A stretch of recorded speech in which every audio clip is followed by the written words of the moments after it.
की जर ऍक्सिडेंट झाला आणि जर महिलांनी ऍक्सिडेंट केला तर हेडलाईन, पण जर पुरुष असेल तर कुठेतरी कोपरात लिहून देणार. एन्काउंटर करत नाही, एन्काउंटर होऊन जातो. It happens. जोपर्यंत महिलांनो आपण आर्थमिक आपला सक्षमीकरण करत नाही, करून घेत नाही, तोपर्यंत आपली पोझिशन एका घरमध्ये हे खुर्ची असते ना तशी आहे. काम करून घरी आले तर तुमची सासूबाई पण तुम्हाला गरम गरम चाय बनवून देईल की थकली असेल घे हे. जर एक 50 महिला पोलीस स्टेशनला गेली तर कोणाच्या बापाची ताकद नाही की तुम्हाला ऐकून घेणार. बाळ प्रोटेक्शन ऑफिसर तिकडे असतात तेव्हा ते पोलिसला तिकडे पाठवून देतात. आणि जर त्यावेळी एक महिला किंवा पालक तिकडे गेले. नमस्कार, माय महानगर मानिनीमध्ये तुमच्या सगळ्यांचं पुन्हा एकदा खूप खूप स्वागत. नवरात्र सुरू आहे आणि या नवरात्रीमध्ये आम्ही तुमच्यासाठी काही खास विशेष महिला पाहुण्यांना घेऊन आलो आहोत. आणि यातील प्रत्येक महिलेमध्ये एक अजब अशी एक स्फूर्ती आहे आणि एक ऊर्जा आहे. त्यांच्यामध्ये एक रणरागिणी लपलेली आहे. आज आमच्या बरोबर अशीच एक रणरागिणी देखील आहेत, ज्या बाल हक्क आयोगाच्या अध्यक्ष आहेत, ॲडव्होकेट सुसीबेन शहा. नमस्कार मॅम. नमस्कार. नमस्कार. आमच्या कार्यक्रमात तुमचं मनपूर्वक स्वागत. थँक्यू. जसं मी सुरुवातीलाच म्हटलं, रणरागिणी मी हा शब्द जाणीवपूर्वक वापरला कारण तुम्ही खूप डॅशिंग आहात, खूप काम केलंय.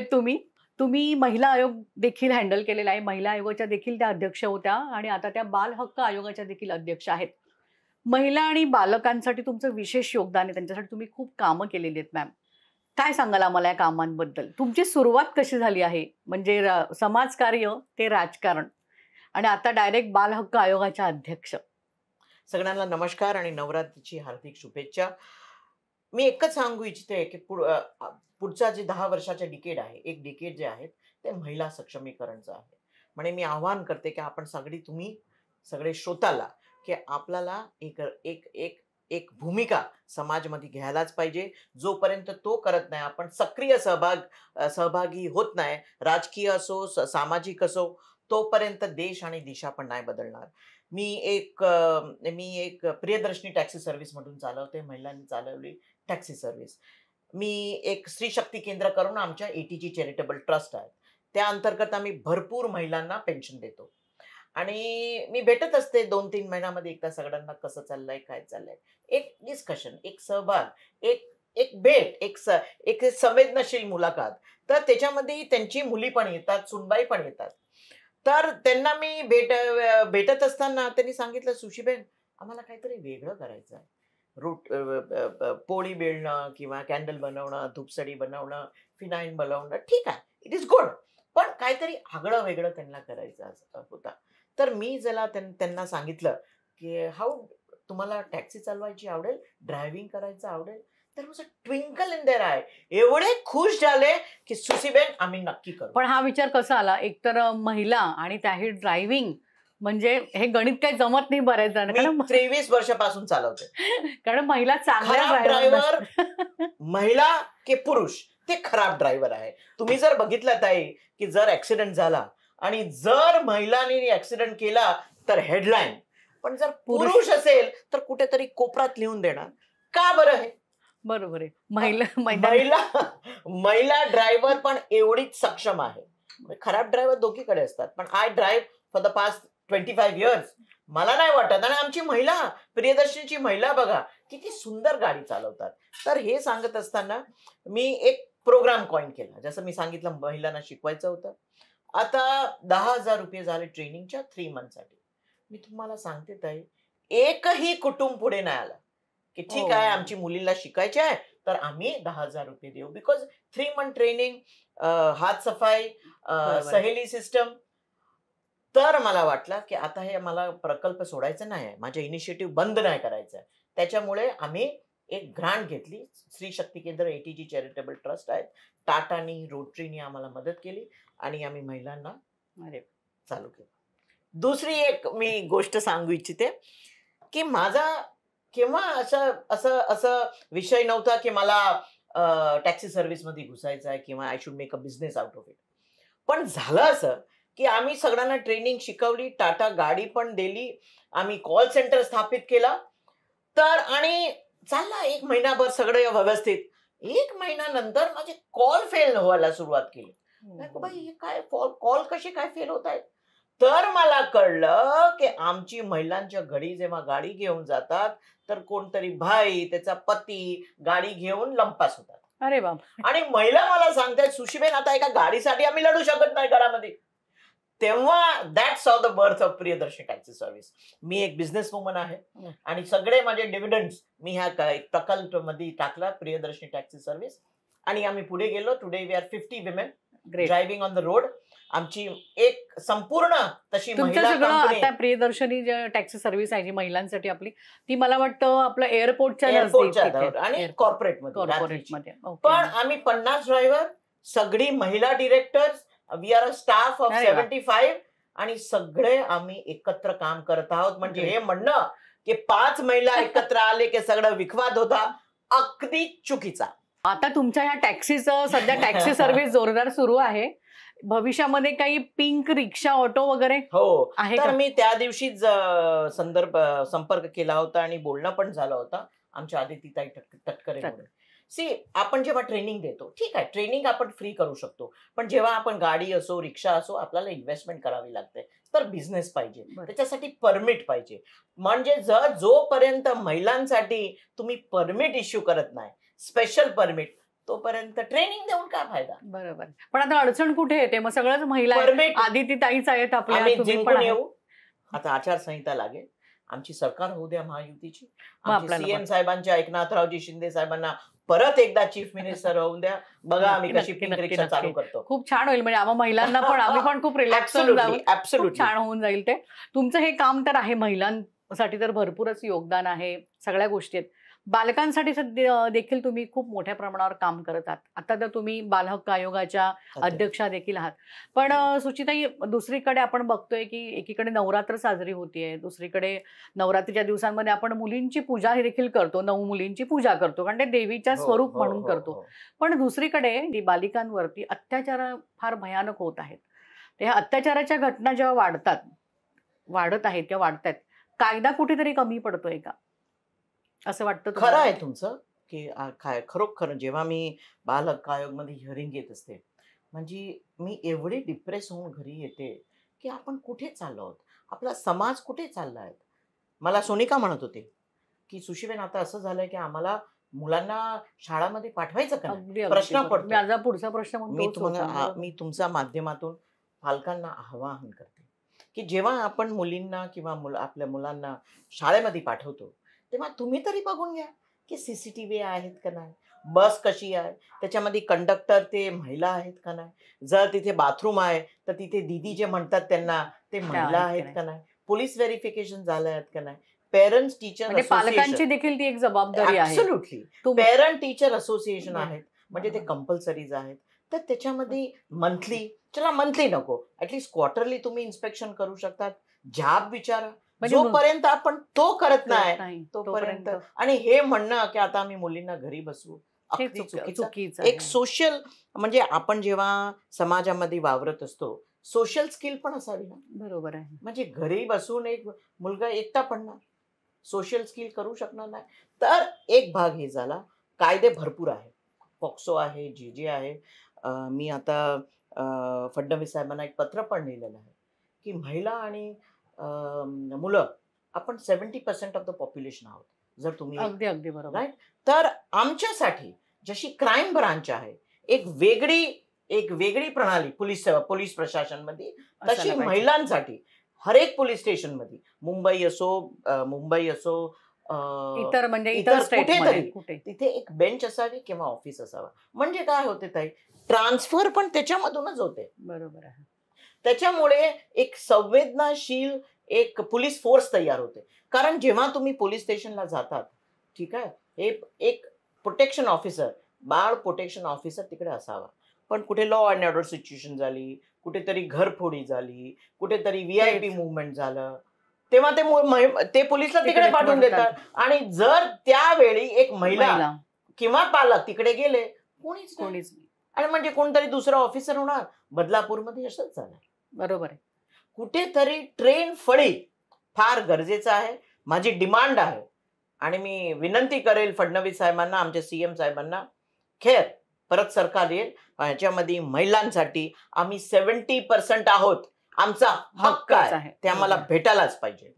बदलापूर प्रकरणामध्ये जसा एन्काउंटर करण्यात आला होता, तर तो म्हणजे सगळ्याच महिलांनी त्याला खूप सपोर्ट केला, की बरं झालं तो म्हणजे दुष्ट आत्मा होता तो मेला एकदाचा. म्हणजे ही प्रतिक्रिया होती, खूप उत्स्फूर्त प्रतिक्रिया होती. कारण राग होता, जोश होता. प्रत्येक वेळीच अशा म्हणजे अगदी ताबडतोब ताबडतोब असा निकाल मिळेल अशी अपेक्षा फार कमी असते. नाही नाही, एन्काउंटर करत नाही, एन्काउंटर होऊन जातो. It happens. कोणी एन्काउंटर प्लॅन करत नाही. पण जेव्हा आत्मरक्षा, जसं तुमचा हक्क आहे, त्याच्या पोलिसचा पण पोलीस हक्क आहे. हे जे चार्जशीट फाईल झाली होती, मी उज्ज्वल निकम साहेबांबरोबर बोलली होती. मी चार्जशीट पण वाचली आहे. एकदम फुल प्रूफ चार्जशीट आहे. म्हणजे he was going to be हँग्ड. हां, हां. म्हणजे म्हणजे त्याच्यामध्ये काय वाद होऊ काहीच शकत नव्हतं. नाही. बरं. परत ही वॉज 24 इयर्स ओल्ड. हा, त्याची बायको ऑलरेडी हो, डिवोर्स्ड. अननॅचरल सेक्सचा गुन्हा चालू होता. एक बाई बिचारी प्रेग्नंट आहे. तर जेव्हा आपण, आणि आपला नियमच आहे की जेव्हा आपण चार्जशीट फाईल करतो, आरोपीला ते आपल्याला चार्जशीट द्यायचीच असते.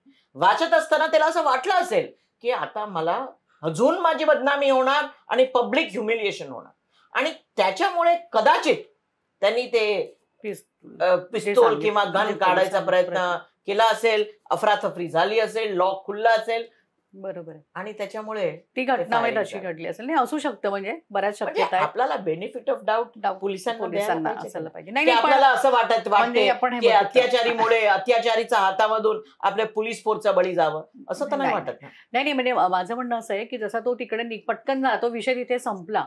पण इतरही अशा बऱ्याच केसेस आहेत. त्याच्यानंतर देखील घटना घडल्यात. म्हणजे असं काही जरब नाही बसली. नाही, खरं आहे. असं आहे. तर हे फार वाईट आहे. म्हणजे येत्या काळामध्ये म्हणजे पालक घाबरतात मुलांना शाळेत नाही. पाठवायला वगैरे असं. पण हे याच्यामुळे मुलांचं शैक्षणिक नुकसान तर होणारच आहे. असं आहे. हे झालं म्हणजे बालकांचं वगैरे. पण महिला देखील आता सगळ्या क्षेत्रामध्ये महिलांना देखील अनेक अशा त्रासांना, अत्याचाराला सामोरं जावं लागतंय. महिला आयोग आहे त्यासाठी असं. तुम्ही पण एक महिला आहात.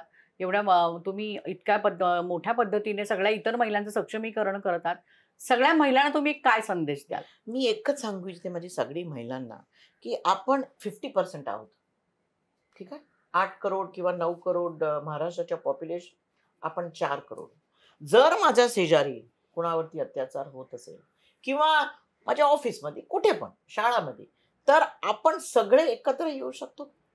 आपण असा विचार करू शकतो का की ठीक आहे, हे बाजूवाडीला माझी शेजारची महिलांना काय होत आहेत, मी तसं होऊन देणार नाही. अख्खा बिल्डिंगची महिला एकत्र आली आणि जर पोलीस स्टेशनला झाली, मी तुम्हाला विश्वास आणून सांगते की जर होणार आहे. एक 50 महिला पोलीस स्टेशनला गेली तर कोणाच्या बापाची ताकद नाही की तुम्हाला ऐकून घेणार नाही. बरोबर. महिला शक्ती कशी निर्माण करू शकतो, जेव्हा महिला शक्ती महिला एक एकत्र येईल. मुठ्ठी होते. बरोबर. एक एक तुम्ही विचार करा, एकटी महिला जर गेली पोलीस स्टेशनला, कोणी ऐकत नाही. पण 50 गेली तर कोणी तुम्हाला पण नकारू ह्याच्यामध्ये शकत एक नाही. पण हे आहे ना, की महिला पटकन म्हणजे घाबरतात, ओपन होत नाहीत. कारण त्यांना सपोर्ट नसतो. जसं तुम्ही म्हणता तो सपोर्ट मिळणं अवघड. सपोर्ट आहे पण ना. त्याच्यासाठी जनजागृती करायला हवी. जनजागृती, माझ्या तुमचे- कार्ड आहे, मी तुम्हाला माझा कार्ड, नक्की मला फोन करा. माझे सगळे फोन मी उचलते, आणि जर बोलू शकली नाही तर परत फोन करते. तसेच आमचे मुख्यमंत्री, मी तुम्हाला आवर्जून विनंती करते सगळ्यांना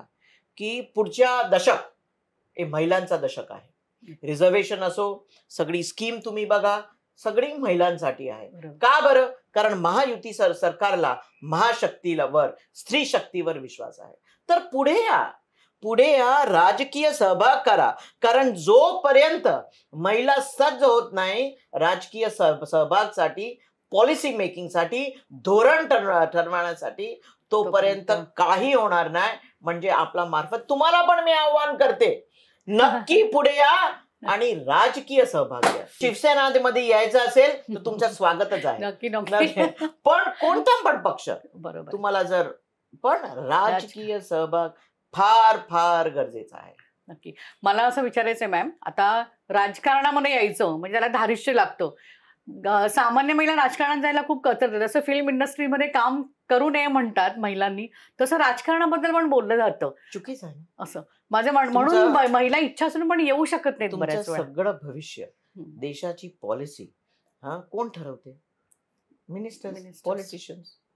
तर मग तुम्ही खाली समाजसेवा केली आणि जर एनजीओ मध्येच काम केलं, तुम्ही पेरिफरीमध्ये राहून जातात, सहभाग होत नाही. म्हणजे एक हिम्मत ठेवा, कॉर्पोरेशनची सीडी चढायला ऍज अ बरोबर आहे. कॉर्पोरेटर आणि विधानसभाची सीडी चढायला ऍज अ MLA आणि पार्लमेंटची सीडी चढायला ऍज अ MP. कारण जोपर्यंत एक महिला प्रतिनिधित्व करत नाही एका एरियाचा, तोपर्यंत त्याला एक संवेदनाशील, कारण गटर मीटर, पाणी, रस्ता, CCTV कॅमेरा, सेफ्टी, सिक्युरिटी कोण बघते? एक महिलाच महिलाच समजू शकते. छोट्या छोट्या गोष्टींमध्ये महिलांचं खूप लक्ष असतं. जसं घर सांभाळतात तसं त्या देश पण सांभाळतात. ऍब्सोल्युटली, बरोबर. आणि आपल्याकडे अशा अनेक महिला नेत्या पण झालेल्या आहेत, ऍब्सोल्युटली. ज्यांचं उदाहरण आपण घेतच असतो वगैरे. असं पण पुढे या. पुढे यायला हवं महिलांनी वगैरे. असं आता महिलांच्या कामाच्या ठिकाणी देखील अशा घटना होत असतात. महिला घाबरतात, बोलत नाहीत. विशाखा समिती असते तरी सुद्धा बऱ्याच वेळा त्याच्यावरती घेतली जात नाही, ऍक्शन घेतली जात नाही, दुर्लक्ष केलं जातं. अशा वेळी आपण एक म्हणजे आपला बाल हक्क आयोगाच्या आपण अध्यक्ष आहात, आपण महिलांचं सक्षमीकरण पण करतात, तर महिलांना काय सांगाल तुम्ही? कसं असते महिलांना, जेव्हा आपण कॉर्पोरेट सेक्टर, कारण नोकरीची पण गरज असते हो तिला. हो बरोबर आहे, कॉर्पोरेट सेक्टरमध्ये काम करतो किंवा आपण हॉस्पिटल्समध्ये काम करतो, टीचर असून काम करतो, शिक्षण क्षेत्रामध्ये कसं असते, जोपर्यंत आपण नर्स आहोत, जोपर्यंत आपण एक नॉर्मल शिक्षक असो किंवा कॉर्पोरेशनमध्ये तुम्ही एक्झिक्युटिव्ह असो, ज्या दिवशी महिलांनी अशी इच्छा व्यक्त केली की मला आता हेड ऑफ द डिपार्टमेंट व्हायचं आहे किंवा मेट्रन बनवायचं आहे किंवा किंवा प्रिन्सिपल बनायचा, तिथे त्याचा खच्चीकरण सुरू होते. मग महिला असं boss करत नको असते. असते कोणाला. तर तिथे परत तेच, मी महिला आयोगची अध्यक्ष असताना मी बघितलं आहे की जेव्हा अशी कंप्लेन येतात, भरपूर येतात, तेव्हा कसं होतं ताई, दॅट सगळे पुरुष एकत्र येतात हे महिलांच्या विरोधात, ज्यांनी कंप्लेंट केली आहे. ठीक आहे, पण महिला एकत्र येतात का त्या कंपनीची, त्या हॉस्पिटलची? नाही. नाही. ताई एकामेकाला सपोर्ट. आणि अजून मी सांगू इच्छिते, जेव्हा असं काही घटना घडते तेव्हा जर तुम्हाला असं असेल की माझं नाव गोपनीय ठेवा, तसं पण होऊ तशी शकतं. पण आहे, म्हणजे तशी पण पण पुढे या, जोपर्यंत आपण एकामेकाला सपोर्ट करणार नाही तोपर्यंत तोपर्यंत नाही. कसं होणार? कारण एव्हिडन्स, बरोबर. ठीक आहे, नीट जर डिसिजन तुम्ही घेऊ शकत नाही. आपल्याला एक सिस्टम असते, एव्हिडन्स ऍक्ट आहे, इंडियन पिनल कोड आहे, sexual harassment at work place आहे, सगळंच आहे. पण त्याच्यासाठी आपल्याला पुढे यायला पाहिजे, आवाज करायला हवा. Absolutely, absolutely. मी राजकारणामध्ये त्याच्याचसाठी आहे अरे की वा. जर माझी महिलांना कुणाला त्रास पडला, फोन करा, कॉन्टॅक्ट मी, समजून घ्या, आपले हक्क समजून घ्या. म्हणजे मी एक बुक पण लिहत आहे, म्हणजे त्याच्यावर पुढच्या एका 10-15 दिवसात अरे वा. मी CM साहेबांकडे, आमची एकनाथराव शिंदे साहेबांकडे रिलीज करून घेणार आहे. आणि ते सगळं एक सिम्पल बुक लिहिली आहे, इन फ्रिक्वेंटली आस्क्ड क्वेश्चन्स, म्हणजे क्वेश्चन आन्सर फॉर्मॅटमध्ये लिहिलेली आहे. जर प्रश्न असेल नक्कीच वाचा, कारण जोपर्यंत तुम्हाला तुमचे हक्क माहिती नाही त्याच्यासाठी लढणार तुम्ही नाही. अगदी खूप छान. मला वाटतं आपल्या सगळ्या जणींना आज सुशीबेन काय म्हणाल्या ते खूप चांगलं कळालं असेल. महिलांचे अधिकार काय आहेत त्यांना अगदी हे नीट समजून घेण्यासाठी त्यांनी पुस्तक देखील लिहिलेलं आहे. त्या निमित्ताने आपल्याला पुस्तक तर वाचायला मिळेलच, पुन्हा कायद्याची बाजू काय आहे हे देखील कळेल. आज नवरात्री आहे, नवरात्री निमित्तामुळे मला खास सांगायचं आहे, महिला सक्षमीकरण म्हणजे आर्थिक सक्षमीकरण. जोपर्यंत महिलांच्या खिशामध्ये तुमच्यामध्ये आवडत नाही पैसे कमवायची, बिझनेस असो, कुकिंग असो, हरेक महिलामध्ये काय ना काय हुन्नर असते, ते ओळखा आणि ते तुम्ही नक्कीच त्याच्यामध्ये सहभाग घ्या, प्रयत्न करा. कारण जोपर्यंत जोपर्यंत महिलांनो आपण आर्थिक आपला सक्षमीकरण करून घेत नाही, तोपर्यंत आपली पोझिशन एका घरमध्ये हे खुर्ची असते ना, तशी आहे. ज्या दिवशी तुम्ही कमवायला लागले त्या दिवशी मी तुम्हाला सांगते, माझी एक्सपिरियन्स आहे, माझी प्रियदर्शनी टॅक्सी सर्व्हिसचा एक्सपिरियन्स आहे, काम करून घरी आले तर तुमची सासूबाई पण तुम्हाला गरम गरम चाय बनवून देईल की थकली असेल, घे हे. कारण जेव्हा महिला कमवतात सगळे पैसे कुटुंबासाठी जातात, मुलांसाठी जातात, आई वडीलसाठी जातात, आपल्या सास ससूसाठी जातात. म्हणजे आपण डायनिंग आणि वायनिंग करत नाही, आप करा पुरुषांनो, पण महिला जेव्हा कमवते तेव्हा सगळे पैसे, एक स्टँडर्ड ऑफ लिव्हिंग वाढते समाजाचा. दुसरं म्हणजे आणि मला 3 मुलं आहेत. तर मुलांना आपली ढाल नका बनवू, आपली ताकद बनवा. कारण जेव्हा आपण कॉर्पोरेटमध्ये जातो, जेव्हा आपण टॅक्सी चालवतो, जेव्हा आपण काही गृहोद्योग करतो, तेव्हा आपण असं सांगू शकत नाही की भाई माझी मुलगी बिमार आहे किंवा माझा मुलगा बिमार आहे, आज मी ऑर्डर देणार नाही किंवा आज मी ऑफिसला येणार नाही. ठीक आहे. तर त्याच्यासाठी काय करू शकतो? महिला सगळं काही करू शकत नाही. आपल्याला जेवढी मदत लागेल तेवढी घ्या. आपण कपडे पण धुवायचा, काम पण करायचा, भांडी पण करायची, स्वयंपाक पण करायचा. ते होत नाही.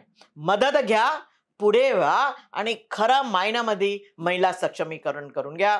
जय हिंद, जय महाराष्ट्र, जय भीम. मला वाटतं आजचा आपला हा इंटरव्ह्यू प्रत्येक महिलेसाठी नक्कीच फायदेशीर आहे, नक्कीच माहिती देणार आहे. याबद्दल मी तुमचे खूप खूप आभार मानते की तुम्ही तुमच्या इतक्या बिझी शेड्यूलमधनं वेळ काढला. Thank you so much. धन्यवाद सगळ्यांना.